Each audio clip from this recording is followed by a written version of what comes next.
അതിലാദ്യം തന്നെ എനിക്ക് നന്ദി പറയാനുള്ളത് എൻ്റെ പാരൻസിനോടാണ്.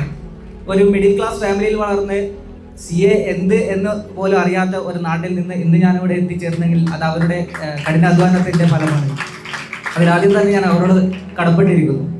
വളരെയധികം സന്തോഷവും അഭിമാനവും തോന്നുന്നു ഇന്നിവിടെ നിൽക്കാൻ പറ്റിയത്. പിന്നെ എനിക്ക് സംസാരിക്കാനുള്ളത് IIM കുറിച്ചാണ്. നമ്മുടെ IIM, നമ്മുടെ 7th ഫ്ലോർ, നമ്മുടെ ക്യൂബിക്കിൾ. മുമ്പ് ഞാൻ വീട്ടിൽ നിന്ന് പഠിച്ച സമയത്ത് എൻ്റെ വേ ഓഫ് ടൈമിംഗ് ഒരു രാവിലെ 8 മണി ടു രാത്രി 12 മണി അങ്ങനെയായിരുന്നു ഞാൻ പഠിച്ചുകൊണ്ടിരുന്നത്. ഏകദേശം ഒരു 16 മണിക്കൂർ. അതിൽ നമ്മളൊരു ബേസിക് ടൈമിംഗ് മാറ്റി കഴിഞ്ഞാൽ ഒരു 13 മണിക്കൂർ അല്ലെങ്കിൽ ഒരു 12 മണിക്കൂർ പഠിക്കാൻ പറ്റിയിട്ടുണ്ട് എന്നാണ് ഞാൻ വിചാരിച്ചത്. അതൊന്നും അല്ല. ഇവിടെ IIM എത്തിയതിനു ശേഷം എല്ലാവരും അവരുടേതായ ഒരു ടൈമിങ്ങും സ്റ്റോപ്പ് വാച്ചും കാര്യങ്ങളെല്ലാം വെച്ചുകൊണ്ട് കറക്റ്റായിട്ട് നമ്മൾ എത്ര പഠിക്കുന്നത്, എത്ര എഫക്റ്റീവ് സ്റ്റഡീസ് വരുന്നു എന്നത് കാണിച്ചു തന്നത് എനിക്ക് IIM എൻ്റെ കൂട്ടുകാരാണ്. പിന്നീട് അങ്ങോട്ട് ഞാൻ എൻ്റെ ടൈം നോക്കുമ്പോൾ എനിക്കൊരു 9 മണിക്കൂർ അല്ലെങ്കിൽ ഒരു 10 മണിക്കൂർ ഹവേഴ്സ് എത്തിക്കാൻ വേണ്ടി ഞാൻ പെടുമായിരുന്നു. പിന്നീട് അങ്ങോട്ട് പതിയെ എല്ലാവരുടെയും സഹായം കൊണ്ട് ഞാനത് കൂടുതൽ സമയം പഠിച്ചു എന്നാണ് കരുതിയത്.